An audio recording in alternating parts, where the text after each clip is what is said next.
I never told my boyfriend that I make $50,000 a month as a venture capital fund director. He only knows me as an analyst assistant. When he invited me to his family's private members-only club in Boston, I knew exactly what I was walking into. I wanted to see how his old money parents would treat someone they thought was a nobody. But the moment I stepped through that door, I didn't cry. I didn't text back. Why I didn't throw my phone? I just sat there in the blue light of my monitor and stared at that little orange heart Zachary had left on my execution notice. My anger wasn't loud this time. It wasn't hot. It was clinical. It was quiet. I set my phone down, walked to my desk, and opened my laptop.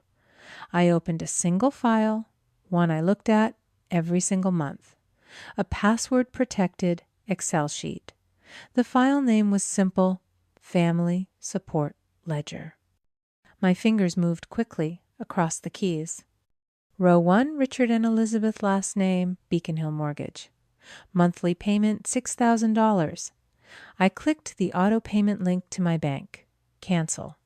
Row 2, Zachary, last name, Audi Q5 lease. Monthly payment, $800. Cancel. Row 3, Elizabeth, last name, Amex bill. Monthly payment variable, usually around $3,000. Cancel. Row 4, Richard, last name, Somerset Club dues. Quarterly payment, $4,000. Cancel. I looked at the clock on my screen. 1:20:3 a.m. In 12 minutes, I had financially severed myself from the family that had just text messaged me out of their lives. You have to understand, I wasn't just helping them. I was their silent, unacknowledged investor. This didn't start overnight. It started 5 years ago. I just made partner at Nova Capital, my venture capital firm. I was flying high. I got a call from my father, Richard. He sounded broken. The family's old money law firm was failing. They were 3 months behind on the mortgage for the Beacon Hill house. The house I grew up in, they were going to lose it. He said, Elizabeth, my mother was a wreck. He said Zachary couldn't handle the stress. He asked me for help. Just until I get back on my feet, he said. So I did what I thought a good daughter should do. I took over the payments. I saved their home. I didn't ask for thanks. I just did it. I thought it was my duty. But getting back on his feet never seemed to happen. The mortgage payment just became expected. It didn't stop at the mortgage. A year later, it was Zachary. He needed a reliable car to get to his new job. I co-signed the lease. When he forgot the first 2 payments, I just sighed and added it to the auto-pay ledger. Then it was my mother, Elizabeth. Rachel, darling, the club dues. It's just so important for your father's networking. Then her Amex bill, which she used for family expenses, dinners. I was never invited to clothes I never saw. It's strange how cruelty works when it's normalized. No one ever asked me for $50,000. It was always 1,000 small cuts. Just this month. You're so successful, it's nothing to you. It's just what family does for each other. It becomes a trap. You get so used to the small hurts that you stop recognizing them as abuse. You just see it as the cost of admission, the price of being the responsible one. Until 1 p.m. on a Tuesday. My alarm went off at 7 a.m. I hadn't slept. I just watched the sunrise over the Boston Harbor. At 8:01 a.m., the storm hit. My phone, which had been silent all night, exploded. A text from Elizabeth My Card was declined at the club. This is humiliating. Fix this now. A text from Richard posted to the family Facebook group. It is a sad day when a child forgets the sacrifices a parent made for them. Some people are just ungrateful. And then a text from Zachary, the one who had hearted the message. Hey, I think you're overreacting. Mom's just upset. You can't just cut us off like this. Why don't you just call them and make peace? I stared at his message. I wasn't even angry at him. I just felt pity. Zachary isn't evil. He's just weak. He's lived his entire life in a prison without bars, built by our parents' expectations and their conditional love. He was experiencing what psychologists call learned helplessness. He was so terrified of their disapproval, so dependent on the life they and I provided, that he couldn't see the exit. His text wasn't about me. It wasn't about making peace. It was the sound of a man terrified that the system supporting him was about to collapse. He wasn't my brother in that moment. He was just another link in their invisible chain. I didn't reply. I didn't answer a single text. I didn't take a single call. I showered, got dressed in my best suit, a sharp, dark navy Armani, and went to work at my office on the 40th floor. I didn't go to my desk. I went straight to the legal department. Julia, one of the firm's top attorneys, and an old friend from college, looked up from her desk. Rachel, you look focused. What's wrong? I need you to draft a letter for me, I said, as a private matter, but I want it on Nova Capital letterhead.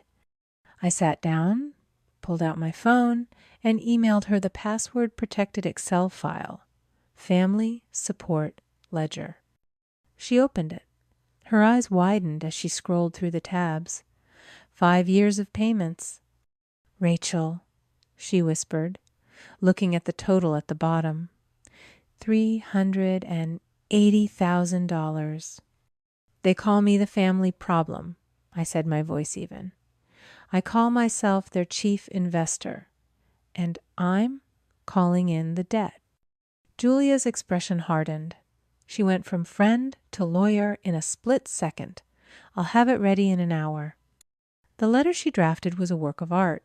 It was cold, factual, and lethal. It was addressed to Mr. Richard and Mrs. Elizabeth last name. It outlined the full sum of $380,000 categorized as non-gift financial support provided by their daughter Rachel. It formally notified them that as of 1:02:03 a.m. that morning, all future support had been terminated. And it gave them exactly 30 days to contact Julia to initiate a formal repayment plan. If they failed to respond, we will immediately move to place a lien on the Beacon Hill property to secure our client's investment. I signed it, put it in a courier envelope, and had it sent directly to the house. I should explain. I'm Rachel. I'm 30 years old. I'm a managing director at Nova Capital, one of Boston's largest venture capital firms. I manage a portfolio worth over $100 million. My family knows I work in finance. They just assumed I was an assistant, a glorified analyst. It was easier that way. It was easier to let them think I was just doing okay, because in my family, if you're too successful, you become a threat, or in my case, a utility. They live in that perfect brick townhouse in Beacon Hill, clinging to an old money image that, as I now knew, was being funded entirely by new money. My money? I went back to my desk, the letter already on its way across town, and looked at my calendar. 10 a.m. pitch meeting, 12 p.m. budget review, 3 p.m. call with our partners in Berlin. I took a sip of my coffee. The storm was coming. But I was finally ready for it. The rest of the day was quiet, too quiet. I worked through my meetings with a sharp, detached focus. The pitch went well, the budget was balanced, but underneath it all I felt the hum of a different kind of calculation. The 30-day clock on that legal letter. I was in my office reviewing a term sheet for a new biotech investment when my private line rang. It was Julia. "That was fast," I said, picking up. "Did they already call you? Are they caving?" Rachel Julia's voice was different. The friendly professional tone was gone. It was replaced by something hard. "You need to come back to my office. Right now." "What's wrong?" "Just come. Don't call them. Don't text anyone. Just get here." She hung up. The drive from my office to hers was only 10 minutes, but my heart was pounding against my ribs. When I walked in, her paralegal showed me straight back. Julia was standing by her window holding a stack of papers. "What is it?" I asked. "When you prepare a property lien," she said, not turning around, "you have to pull the full title history. See what other debts are attached to the asset." She turned and dropped the papers on her desk. 6 months ago, Richard took out a second mortgage on the Beacon Hill house, a home equity line of credit for $100,000. I stared at her. What he never told me. I would have had to sign. Julia looked at me, her eyes filled with a lawyer's pity, which is the worst kind. "That's just it, Rachel. You did." She pushed the top document across the desk. It was the loan application. And there at the bottom, next to Richard's looping, arrogant signature, was mine. Or rather, a clumsy, desperate attempt at mine. "He forged your signature," Julia said. "He stole $100,000 of equity from a property you were actively paying the mortgage on." I sat down. My legs suddenly felt weak. This wasn't just being ungrateful. This wasn't just insults behind my back. This was a crime. This was a felony. "It gets worse," Julia said, sitting across from me. "I know where the money went." She showed me the transfer records. The $100,000 wasn't spent on a vacation. It wasn't spent on a car. It was wired directly into the operating account for the last name law group. "His firm wasn't just failing," Rachel Julia said gently. "It was drowning. He was taking your monthly mortgage payments with one hand while simultaneously stealing your equity with the other just to keep his own sinking ship afloat." And just like that, everything clicked into place. The 1151 p.m. text message. It wasn't a random emotional outburst from my mother. It was a calculated decision. Richard knew the bank statements for the new loan would be coming. He knew I'd eventually find out. He had to get rid of me. He had to sever the relationship, declare me not family, so that when I discovered the theft, he could paint me as a bitter, vindictive outsider. He wasn't just cutting me off. He was cleaning up a crime scene. I looked at Julia. The shock was gone. The hurt was gone. All that was left was a cold, quiet clarity. "He didn't just make a mistake," I said. "He committed fraud." "Yes," Julia said. "Against you and against the bank. What do you want to do?" I thought about his Facebook post. Some people forget who raised them. I thought about Zachary's text. "Mom's just upset. Make peace." I thought about the years I spent making myself smaller, quieter, more useful, just hoping for a scrap of approval. I stood up and smoothed the front of my suit. "He's not just my father anymore, Julia. He's a liability to my asset. I want you to call the bank's fraud department. And I want you to call the State Bar Association. I want you to report him." Julia nodded slowly. "This will destroy his career. He'll be disbarred. He could face jail time." I know I said walking to the door, but as he's so fond of saying, it's just what family does for each other. It took 3 days for the other shoe to drop. I was working from home, my laptop open, on my marble kitchen island, finalizing a deal for a new AI startup. The city was quiet, just the distant sound of traffic. Then my intercom buzzed. Not a call to my phone, but a frantic buzz from the lobby. My doorman's voice came through. "Miss Rachel, a woman named Elizabeth is here. She seems very distressed." "Let her up," I said, and closed my laptop. I walked to the door and waited. I wasn't nervous. I wasn't angry. I felt nothing. It was the calm of a balance sheet, finally adding up to 0. The elevator chimed. I heard footsteps, fast and uneven, running down the hall. Then a desperate pounding on my door. I opened it. It was Elizabeth. But this wasn't the cold, polished matriarch from Beacon Hill. Her hair was a mess.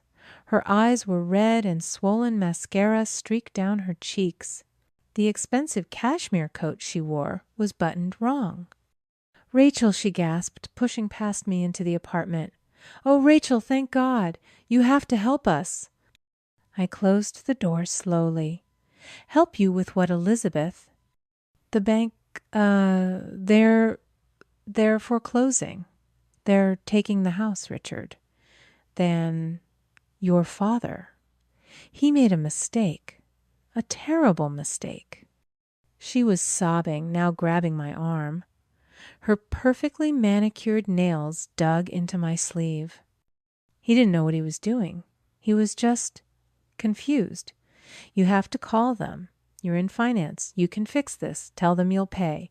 Tell them it was a misunderstanding." I let her talk. I let her spin the entire story of his confusion and his mistake. I just stood there, watching her.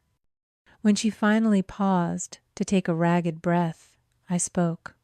My voice was quiet. "He didn't make a mistake, Elizabeth. He committed a crime." She froze. Her hand dropped from my arm. What are you talking about?" "The $100,000 loan. The one he took out 6 months ago. The one he forged my signature on to get." Her face went completely white. She knew. Of course she knew. "That wasn't a mistake," I continued, my voice still perfectly level. "That was fraud. And the mortgage payments I made after he stole from me, that was just covering his tracks."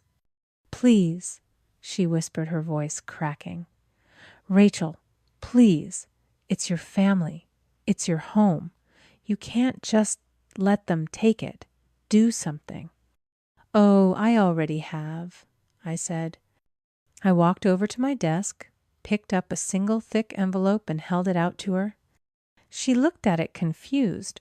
What is this?" "That," I said, "is the official notice of foreclosure. The bank isn't taking the house, Elizabeth."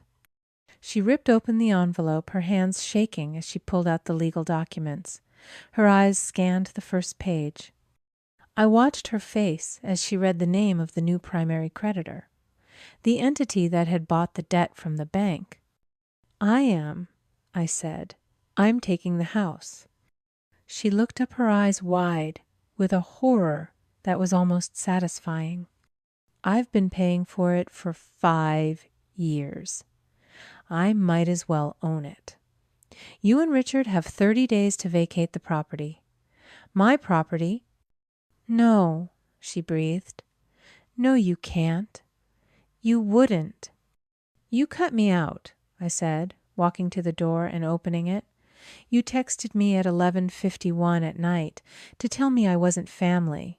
You were right. I'm not. I'm just your creditor." She stood there frozen, clutching the papers. "Goodbye, Elizabeth."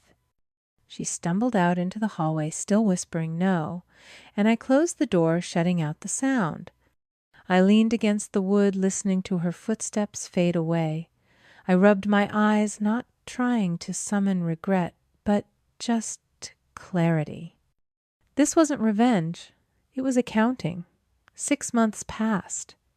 The legal storm had come and gone. The battles were, in the end, quiet and decisive. Once Julia presented the state bar with the irrefutable evidence of forgery, Richard's career evaporated. He was disbarred within weeks. He pled guilty to felony fraud to avoid a trial. The judge, citing his age and lack of prior offenses, sentenced him to 3 years of probation and full financial restitution. The Beacon Hill house, the one I had saved, was sold. The proceeds were wired to my account, every cent, the $380,000 from my ledger and the $100,000 he had stolen. Elizabeth I had moved into a small rental apartment across the river. She'd taken a job as a receptionist at a dental office. Zachary. Well, Zachary had to get 2 jobs to cover his own car payments and rent, now that my name was no longer his safety net. He'd texted me only once about a month ago. A single bitter line, "I hope you're happy." I never replied. This morning I sat at my desk looking out over the Boston Harbor. I opened my laptop. I opened that password-protected file, Family Support Ledger, one last time. I scrolled through the years of payments, the red numbers, the total at the bottom that quantified 5 years of my misplaced loyalty. I stared at it for a long moment. Then I right-clicked the file. I dragged it to the trash icon. I clicked empty. I didn't feel triumph. I didn't feel sadness. I just felt balanced. The ledger was clear. The debt was paid. I opened a new blank document. I typed a title, the Nova Fund for Legal Ethics. I started drafting the charter, a new scholarship fund for law students from low-income backgrounds, the ones who had to fight just to get in the door, the ones who understood that ethics are not a luxury, but a foundation. I finally understood. In life, there are 2 kinds of justice. There's the justice of the storm, the kind that tears things down. The payback, the retribution. It's loud and it's necessary, and it's what I had to do. It's the justice of an eye for an eye. But then there's a quieter, more powerful kind. The justice of the sower. It doesn't focus on punishing the past. It focuses on building a better future. It understands that the ultimate victory isn't just about destroying what hurt you. It's about using the rubble to build something new, something that can't be broken. My father's legacy was one of failure and fraud. By creating this fund, I wasn't erasing it. I was redeeming it. I was taking the ashes of what he had burned down and using them as fertilizer to grow something better. That, I realized, is the ultimate power flip. Not just walking away from a toxic past, but taking its power and using it to fund your future. What about you? Have you ever had to turn your deepest pain into your greatest purpose? Let me know your story in the comments. I'd really love to read it.